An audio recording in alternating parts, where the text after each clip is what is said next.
महाकाव्यों के अनुसार कौन थी सबसे खूबसूरत स्त्रियां जिनकी एक झलक पाने के लिए देवता भी तरसती थी? हमारे धर्म ग्रंथों में बहुत बार सुंदर देवियों, अप्सराओं, दिव्य स्त्रियों का वर्णन मिलता है, जिनमें कुछ ऐसी स्त्रियां थी जिनकी खूबसूरती के आगे पूरी दुनिया कायल थी। आज हम आपको प्राचीन इतिहास की 10 सबसे सुंदर महिलाओं के बारे में बताने जा रहे हैं, जिनके इर्द गिर्द पूरे धर्म ग्रंथों की कहानी केंद्रित है। तो वीडियो को अंत तक जरूर देखिएगा। दमयंती। विदर्भ देश की राजकुमारी दमयंती अत्यंत सुंदर थी। उनकी सुंदरता का प्रमाण इसी बात से मिल जाता है कि इंद्र, यम, अग्नि और वरुण जैसे देवता भी उसके स्वयंवर में भाग लेने आए थे। वे सभी उससे विवाह करने की इच्छा रखते थे, परंतु उसे निषाद राज के राजकुमार नल से प्रेम हो गया था। नल और दमयंती की कथा का वर्णन हमें महाभारत के वन पर्व में मिलता है। अहिल्या। अहिल्या ब्रह्मा जी की पुत्री थी। उन्हें वरदान प्राप्त था कि वे सदा 16 साल की बनी रहेगी। वे बहुत सुंदर थी। सब ऋषि, देव और असुर उनसे विवाह करना चाहते थे। देवराज इंद्र अहिल्या को प्राप्त करना चाहते थे। जब अहिल्या का विवाह गौतम ऋषि के साथ हो गया था, तब भी इंद्र पीछे नहीं हटे और एक दिन गौतम ऋषि का रूप बनाकर उन्होंने ऋषि पत्नी का सतीत्व भंग कर दिया। तब ऋषि गौतम ने देवराज इंद्र और अपनी पत्नी को श्राप दे दिया और अहिल्या पाषाण बन गई। जब भगवान विष्णु श्री राम रूप में वहां पधारे, तब अहिल्या का उद्धार हुआ। सत्यभामा। सत्यभामा श्री कृष्ण की प्रिय पत्नी थी और अत्यंत सुंदर और एक योद्धा भी थी। जब श्री कृष्ण पांडवों से मिलने जाते हैं तो वे सत्यभामा को ही साथ ले जाते हैं। द्रौपदी सत्यभामा को अनुपम सुंदरी कहकर बुलाती है। मां सत्यभामा भूदेवी का अवतार थी और उनका जन्म नरकासुर के संहार के लिए ही हुआ था। माता सीता। मां सीता, जिनका जन्म ही रावण के संहार के लिए हुआ था, एक अद्वितीय सुंदरी थी। वाल्मीकि रामायण के अरण्य कांड सर्ग 34 में मां सीता के सौंदर्य को बेजोड़ बताते हुए कहती है, वो राम की भार्या मां लक्ष्मी का साक्षात अवतार प्रतीत होती है। उसके लंबे बाल हैं और नाक, नक्श और शरीर की सुंदरता अनुपम है। मैंने आज तक कोई देवी, गंधर्व कन्या, यक्षिणी या कोई और नारी इतने रूपवान नहीं देखी। वाल्मीकि रामायण के ही अरण्य कांड सर्ग 46 के अनुसार जब रावण ने मां सीता को उनकी कुटिया में देखा तो उसने कहा कि देवी, तुम सोने से चमकने वाली कमल के दिव्य पुष्प के समान हो। ऐसा जान पड़ता है कि तुम स्वयं देवी लक्ष्मी हो या कोई अप्सरा हो। तुम्हारे शरीर की दिव्य सुंदरता बेजोड़ है। मैंने आज तक तुम्हारे जैसी अप्रतिम सुंदरी इस धरती पर नहीं देखी है। उर्वशी। एक समय की बात है, ऋषि नर नारायण हिमालय में स्थित बद्रीनाथ में तपस्या कर रहे थे। उनकी तपस्या ने इंद्र तथा अन्य देवताओं को चिंतित कर दिया।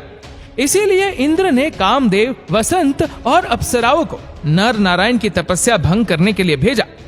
ऋषि नारायण उनके इस कार्य से क्रोधित हो गए और उन्होंने अपनी जांघ पर हाथ मारा और उसी समय वहां से एक सुंदर अप्सरा निकली, जिसका आकर्षण आकाशीय अप्सरों से कहीं अधिक श्रेष्ठ था। ये देख देवराज इंद्र ने लज्जित और क्षोभ से भरकर नारायण से क्षमा मांगी। नारायण जी ने इंद्र को क्षमा करते हुए आशीर्वाद स्वरूप उस अप्सरा को इंद्र के साथ ही भेज दिया। ऋषि की जांग अर्थात उरु से उत्पन्न होने के कारण उन्हें उर्वशी कहा गया। उर्वशी देवराज इंद्र की सभा में बाकी सभी अप्सराओं से कहीं अधिक सुंदर थी, इसलिए वे सभी उर्वशी से ईर्ष्या करती थी। मोहिनी। समुद्र मंथन के उपरांत जब देव और असुर अमृत को लेने के अधिकार को लेकर आपस में झगड़ पड़े थे, उस समय दैत्यों ने धर्मांतर जी के हाथ से वे कमंडल छीन लिया था, जिसमें अति उत्तम अमृत भरा हुआ था। उस समय भगवान श्री विष्णु जी ने मोहिनी का रूप धारण किया था। मोहिनी ने वहां उपस्थित समस्त दैत्यों को अपनी सुंदरता से मोहित कर उनसे वे कमंडल लेकर देवताओं को दे दिया था। द्रौपदी। महाभारत आदि पर्व अध्याय 166 के अनुसार जब द्रुपद ने पुत्र प्राप्ति के लिए यज्ञ करवाया था, तब यज्ञ की वेदी में से एक कुमारी कन्या भी प्रकट हुई, जो पंचाली कहलाई। वह बड़ी सुंदरी एवं सौभाग्यशालिनी थी। उसका एक एक अंग देखने योग्य था। उसके शरीर की कांति शांत थी। नेत्र ऐसे जान पड़ते थे कि मानो खिले हुए कमल के दल हो। वैसी जान पड़ती थी मानो साक्षात देवी दुर्गा ही मानव शरीर धारण करके प्रकट हुई हो। उसके अंगों से नील कमल की सी सुगंध प्रकट होकर एक कोस तक चारों ओर फैल रही थी। उसने परम सुंदर रूप धारण कर रखा था। उस समय पृथ्वी पर उसके जैसी सुंदर स्त्री दूसरी कोई नहीं थी। देवता, दानव और यक्ष भी उस देवोपम कन्या को पाने के लिए लालायित थे। सुंदर कटि प्रदेश वाली उस कन्या के प्रकट होने पर आकाशवाणी हुई। इस कन्या का नाम कृष्णा है। यह समस्त युवतियों में श्रेष्ठ और सुंदरी है और क्षत्रियों का संहार करने के लिए प्रकट हुई है। ये सुमध्यमा समय पर देवताओं का कार्य सिद्ध करेगी। स्वयंवर में जब द्रौपदी वहां आई तो वहां उपस्थित सभी लोग उसकी सुंदरता को देखकर दंग रह गए थे। रुक्मणी। माता रुक्मणी ही मां लक्ष्मी का अवतार थी। श्रीमद् भागवत में जब मां रुक्मणी मां अंबिका के मंदिर से बाहर आती है, गहनों से सजी हुई उनकी अनुपम सुंदरता को देखकर राजा महाराजाओं को उनके स्वयंवर के लिए एकत्रित हुए थे अपने होश खो बैठते। वे श्री कृष्ण की पहली पत्नी थी और सबसे सुंदर भी थी। माता लक्ष्मी। भागवत पुराण स्कंद 8 के अनुसार समुद्र मंथन के समय उसमें से स्वयं भगवती लक्ष्मी देवी प्रकट हुई। उनकी बिजली के समान चमकीली छठा से दिशाएं जगमगा उठी। उनके सौंदर्य, यौवन, रूप, रंग और महिमा से सबका चित्र खींचा गया। देवता, असुर और क्या मनुष्य सभी ने चाहा कि ये हमें मिल जाए। स्वयं इंद्र अपने हाथों उनके बैठने के लिए आसन ले आए थे, परंतु वहां सोच विचार कर अंत में श्री लक्ष्मी जी ने अपने अभीष्ट भगवान श्री हरि विष्णु जी का ही वर्ण किया और भगवान श्री हरि विष्णु जी ने मां लक्ष्मी जी को अपने वक्ष स्थल पर सर्वदा निवास करने का स्थान दिया।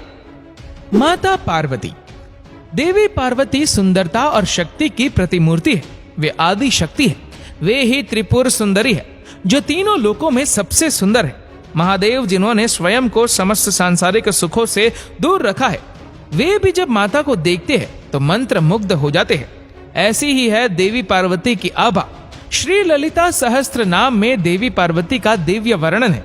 इनके अतिरिक्त कुछ ऐसी अप्सराएं भी है जिनको हमारे इतिहास में बहुत ही सुंदर माना गया है, जैसे कि मेनका, जिसने महर्षि विश्वामित्र जी की कई हजार वर्षों की तपस्या भंग कर दी थी। तिलोत्तमा, जिसकी रचना ब्रह्मा जी ने की थी। तिलोत्तमा परम रूपवती और सौंदर्य से पूर्ण अप्सरा थी। इसे पाने के लिए दैत्य भाई सुंद और उपसुंद आपस में लड़ पड़े और मारे गए। रंभा वे अप्सराओं की रानी थी। वो न केवल अति सुंदर अथवा एक कुशल नर्तकी भी थी, उसमें सौंदर्य, प्रतिभा, आकर्षण, प्रलोभन और राजसी गौरव जैसे समस्त गुण थे। इन सब के अतिरिक्त कामदेव की पत्नी रति, देवी सरस्वती, रावण की पत्नी मंदोदरी, देवराज इंद्र की पत्नी शची, सुभद्रा तथा कुछ पुराणों में राधा जी की सुंदरता का भी माननीय उल्लेख है। हम इस बात को स्पष्ट कर देना चाहते हैं कि हमने इस सूची को कोई भी क्रम नहीं दिया है। आज के वीडियो में बस इतना ही। इस वीडियो के बारे में आपकी क्या राय है नीचे कमेंट करके जरूर बताएगा। और ऐसी ही और भी फैक्ट वीडियो को देखने के लिए नीचे कमेंट बॉक्स में हमारे YouTube चैनल की लिंक दी गई है, उस पर क्लिक करके चैनल को सब्सक्राइब करें और बेल आइकन दबाएं ताकि हमारी हर लेटेस्ट वीडियो की अपडेट्स आपको मिलेगी सबसे पहले। धन्यवाद।